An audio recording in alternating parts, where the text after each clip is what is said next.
next on, we're going to go to the All Black side. Yep. So clicking over there, you got Ethan de Groot, Cody Taylor straight back in at hooker, and Tyrell Lomax, so similar props.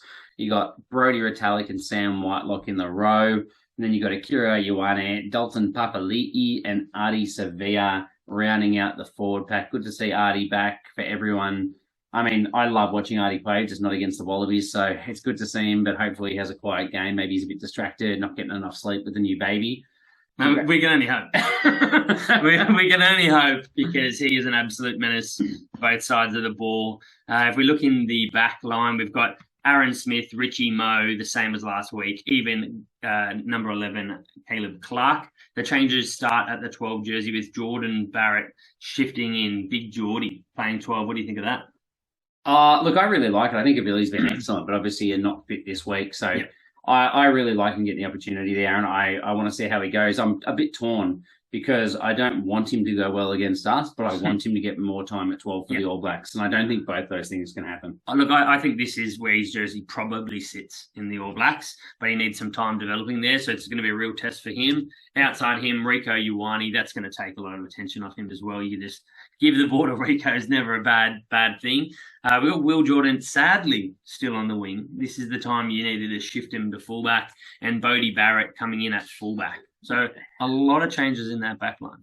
Yeah, massive. And I mean, I think all of us were thinking Geordie to 12 so that Jordan can have the 15 jersey. They moved Geordie to inside centre, and then they don't actually give Jordan the fullback jersey. So that's just lunacy to me, but it's going to be interesting to see how they go with the dual pivot, Richie Moe and Bodie Barrett again. If we just talk about the outs and the changes in the forward pack, though, Cody Taylor gets his chance. He's obviously been dropped from the 23 for a long period of time. I don't think he had an injury either. So to me, Samasoni Takiaho is on the bench. He has had a huge workload, been exceptional for the All Blacks all test season. So it's going to be good to see him get a little bit of a rest. I don't think that they're dropping him, as so many people are maybe suggesting. And Cody Taylor, for me, is a better player than Dane Coles at this time in their careers. So I'm excited to see Cody Taylor get another run, and probably worthy of the choice, in my opinion. Interestingly, in that tight 5, that's the only change. Last week, we actually saw the All Blacks win 2 of 5 of their own scrums, which is pretty baffling. That's quite low for them for having such a strong forward pack. And I thought that the scrum sort of went back and forth a little bit more than that, but obviously it was a little bit of a weak point for them. Takiaho is an absolute, barnstorming hooker as well. Ball in hand, he's very, very solid. We've also got Ofa Tuangafasi, Nepo Laolala on the bench as well.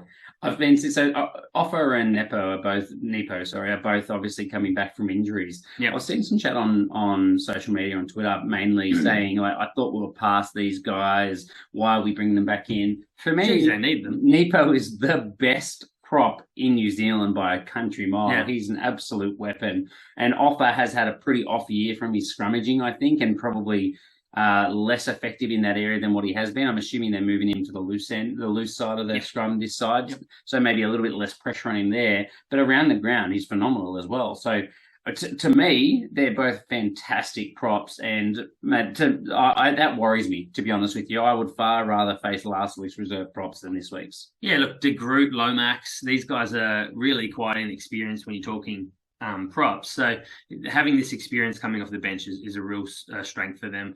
They've also got Tupo Vai on the bench and Hoskins Satutu. Both of those could cover, 6, 6 and 8. But my guess is that obviously Tupo Vai is there to cover one of the lock roles, potentially 6 if needed. You've also got Hoskins Satutu to cover, number 8 if Artie shifts in, or at worst he could cover 6 as well. Yeah, no Scott Barrett this week. I can't remember if he was one of the injuries or not. I think they've got a Barrett, a limit. There's only now 2 Barretts on the field. Yeah, no, that makes sense. Yeah. Sam Cane missing with injury, with concussion. So Dalton Papali'i gets his chance because of that. To me, I've been calling for this for 3 seasons, I think now. Same. Maybe 2. I'll say 2 seasons. Before that, it was Artie to 7. Yeah. I think this is fantastic for the All Blacks. And, and not to take away from Sam Cane, he has had a couple of good games this year, I should say, as well. But Dalton's the future. awesome opportunity. And when you're rounded out by Artie, can't be anything but a positive. I thought Hoskins Tutu on the bench, as you mentioned, was pretty average last week. Yep. Not very effective with his runs, missed a few key tackles, which is just not what I expect to see from him. I think he's still a little bit daunted by the task. I think that's what it is. He still seems a little rattled and not settled into this level because we all know what he can do. And he's versing the same players that he's done it against, all through Super Rugby. Yeah. It's just this stage seems like a step up for him mentally. Yeah. Akira Ioane slides in at 6 for dog roll. So I thought he was, I guess, a little quiet coming off the bench as well, but he's just a player that we've loved watching for so many years. I hope we get to see more of him. And again, I hope he has a good game. Not too good a game this week, but I hope he gets more time and earns himself the opportunity to keep getting minutes at 6. That back row battle is definitely giving a real contest, I reckon. Yeah, and it's going to be very interesting to see how that goes when they maybe were losing the physical battle early in the rugby championships with someone like Akira, Lomax in there as well. There's a couple of players there that maybe weren't consistently winning that physicality. So it will be interesting to see how they step up in that area. Yep, yeah, definitely. Aaron Smith and Richie Moe, we talked about them, consistency there. We raved about them over and over again. Fantastic players. Caleb Clark and Will Jordan staying on the wings. I thought defensively they've both been relatively poor. So I think that this is lining us up for another high-scoring affair, hopefully. Look, I think the continuity in this back line, plus, some weaknesses on those wingers in recent weeks for defence, this looks like a high-scoring match. This is the All Blacks have gone, let's get as much talent on the field as possible. Yeah. And that's what they've done. And honestly, I think there are some positions there to exploit for the Wallabies if they're playing smart footy. And for everything we can criticise about their defence, we can just praise about their attack. They're two attacking absolute freaks, right? Yeah, 100%. Bodie Barrett in at 15. I've never been convinced that he does that well in that position. It's going to be interesting to see if he can kind of prove himself there. Look, I love the idea on paper of Mo'unga Mo'unga and Barrett swapping and going back and forth, two tandem kind of 10s at times, or Barrett taking his choices and picking off opportunities throughout a match. But I just haven't seen it work between these two. I don't think there's any connection between them. So it's more about Bodie going, now I feel like give me the ball, it's going to be me time, which maybe works for him with a little bit more space. But he hasn't been playing 15, so picking off those opportunities isn't going to come as naturally from that position for me. So he definitely can carve us apart, but yeah, it'll be interesting. I think with those two and Geordie as well in the playmaker positions, it just screams that there's going to be a huge amount of ball to the outside backs, to the wingers and to Rico. So I hope that doesn't kind of come to fruition this week, because that would be quite a scary thought.